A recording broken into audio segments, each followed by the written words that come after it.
We dismiss history at our peril. Liberty Nation Radio with Mark Angelides.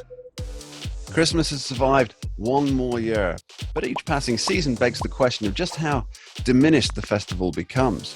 Whether it's radicals taking offense at the mere mention, replacing the words Christmas with the gifting season or other such consumerist inanity, or whether it's the angry ne'er-do-wells burning down trees that symbolize the festivities.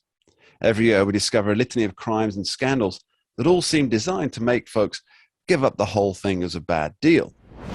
Well, nobody's been following this sad trajectory more closely than national columnist Sarah Cowgill, author, producer of the Conservative 5 show, and defender of all things Christmassy. Welcome back to the show, Sarah. Oh, well, thank you. I love that intro. I good need that one. more often. I need to put that on every article that I write for Liberty Nation. Only in December. Now, Sarah, okay. I want your opinion on this. The war on Christmas, is it all just hyperbole, trotted out every year to sell newspapers or get clicks? Or is it a clear and present danger? Oh, I don't think it's a danger as much as it is an annoyance. People don't like to have their religious traditions trashed by the media or by other people or by the dumbing down of words or songs or what's going to be on your holiday table. So I don't think it's danger, but it's been creeping up. I mean, people didn't used to complain about Christmas, and now it seems like it's a little bit more of an open season and they can get away with it. But it just angers people. Yeah, it seems to me that there's a particular segment of the radical left. For them, Christmas is just one of the shining lights that must be doused in a culture war that former President Barack Obama says doesn't even exist. What's your take on that? I think that it's people trying to equalize, and in equalizing, they got to take away the fun and the shiny objects and the family traditions. People who have the tree up and they have their presents under the tree, and the other people that don't celebrate that or didn't grow up that way are the first to pounce. Oh, well, they shouldn't have presents. I didn't get presents, or we didn't have a tree, or any of those things. I mean, this is a religious holiday to begin with.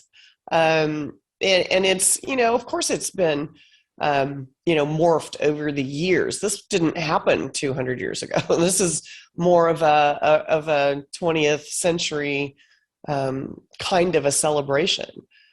But, on the other hand, it's in the last 10 years, we've just seen, Seinfeld came out with Festivus for the rest of us, and it's like, well, that's fine. Nobody cares. Nobody's jumping on your holidays. So just leave ours alone, kind of thing. Yeah, I think it's fair to say that many non-Christians celebrate Christmas to some degree. And that's, as you put it, in a more 20th century style. And this has led to companies, corporations trying to capitalize on the season, but without breaking out of their culturally woke corporate personas, as it were. So on TV ads, we see all the trappings of the family meal, the communion with others, the foods, the decoration, and yet not a mention of the word Christmas. Are they really fooling anybody? Is this some kind of attempt to make Christmas nothing but a consumer-led holiday? Oh, it's smoke and mirrors, Mark. If they show the traditional holiday trappings, the tree, the lights, the reindeer, the candy canes, the turkey on the table, if they show that, then they don't have to say Merry Christmas. They can get away with it. And they do get away with it because people, I don't think a lot of people care because, they just are going to do their own thing. They're not paying attention. And I don't think it's registering with them that, it's all just a big bait and switch kind of game with corporate retail.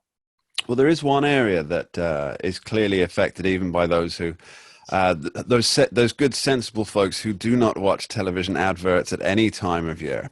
And that's the language. It's a competition for language. People pushing for happy holidays over Merry Christmas.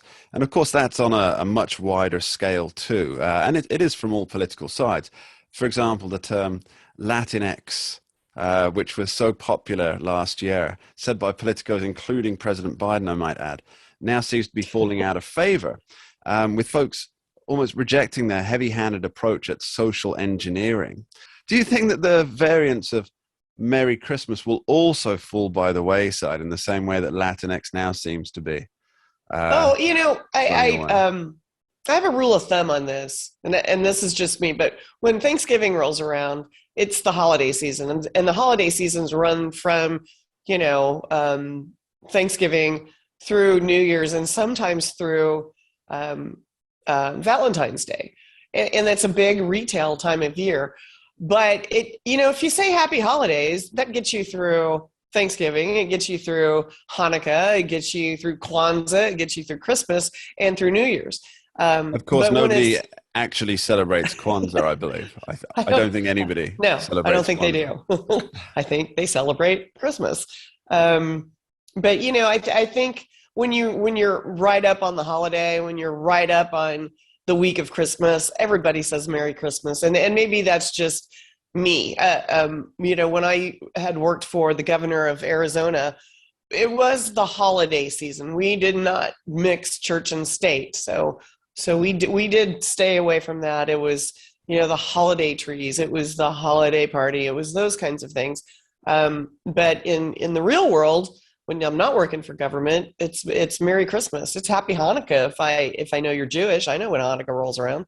And I think that, you have so many, even atheists have Christmas trees. They don't celebrate the reason behind all the trappings. They just like the shiny objects like the rest of us do. So, it's kind of fun. It's a festive time of year. I just think if Happy Holidays shouldn't irritate anyone any more than Merry Christmas. Okay, final question for you. What's the one political gift you wished that Santa Claus had delivered for you this year? A clean slate in the swamp. Let's take the chalkboard eraser and maybe start over with a decent group of Americans. Sarah Cowgill, Merry Christmas. Ho, ho, ho. You're listening to Liberty Nation Radio, heard across the Radio America network from our flagship station in the nation's capital, WWRC in Washington, D.C. And remember, you can tune in for Liberty Nation Radio from 2 to 3 p.m. Sunday on KBKW 103.5 FM and on 1450 AM, the talk of Grays Harbor. Now, further down the line, we're talking liberty with Scott Cosenza. How's the Second Amendment fared in 2021? But right after this short break, however, we'll be asking whether Christianity is making a comeback with Liberty Nation's editor-in-chief, Lisa K. Donner. Now, that's a show that you don't want to miss, so hang on in there and don't go anywhere. We dismiss history at our peril. Liberty Nation Radio with Mark Angelides. Who are we? We are Americans that believe in liberty. We are a project of the nonprofit One Generation Away. We are patriots who apply the founding principles to the issues of today. And they keep moving the goalposts on us. We are educators and commentators who love America and the Constitution. Who are we? We are Liberty Nation.